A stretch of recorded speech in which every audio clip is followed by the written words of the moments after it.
வணக்கம் நண்பர்களே. Big pass நிகழ்ச்சியில் ஓவியா தற்கொலைக்கு முயன்றதாகவும் பின்பு அவரை மீட்டு மருத்துவமனையில் அனுமதிக்கப்பட்டுள்ளதாகவும் பல சமூக வலைதளங்கள் உலவி வருகிறது. ஒரு நாளிதழ் கூட செய்தி வெளியிட்டிருக்கு. அவங்க ஒரு மருத்துவமனையில் அனுமதிக்கப்பட்டிருக்காங்க மன அழுத்தம் காரணமாக. அதாவது ஆரோ ஓவியாவோட காதலை நிராகரிச்சனால இவங்க தற்கொலைக்கு முயன்றாங்க.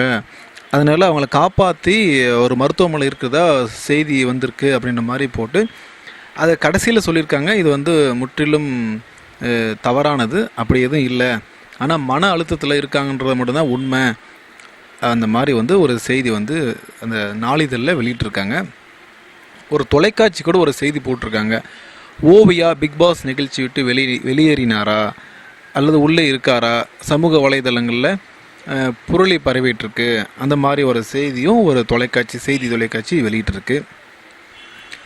இதில் பேசிக் என்ன அப்படின்னு பார்க்கும்போது, ஒரு நிகழ்ச்சி நடக்குது, ஒரு 30 கேமரா இருக்குது, இதில் ஒரு 8 ஆட்கள் இருக்கிறாங்க. இவ்வளோ பேர் இருக்கும்போது தற்கொலை முயற்சி செய்வது ரொம்ப தற்கொலை முயற்சி நடக்காது. அப்படியே நடந்தாலும் உடனடியாக ரெக்கவர் பண்ணிடுவாங்க. நேற்று கூட பார்க்கும்போது பார்த்திங்கன்னா அந்த ஸ்விம்மிங் ஃபுல்லில் விழுறாங்க. அப்புறம் விழுந்த உடனே இவங்க காப்பாற்றிடுறாங்க.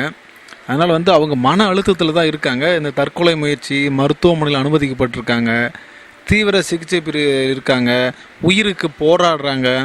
இதெல்லாம் 90% வதந்தி அப்படின்னு ஒரு சில இதில் பதிவு செஞ்சுருக்காங்க. இதில் உண்மை எது பொய் எது என்பது பற்றி இன்று இரவு கமலஹாசன் சார் வரப்போகிறாரு.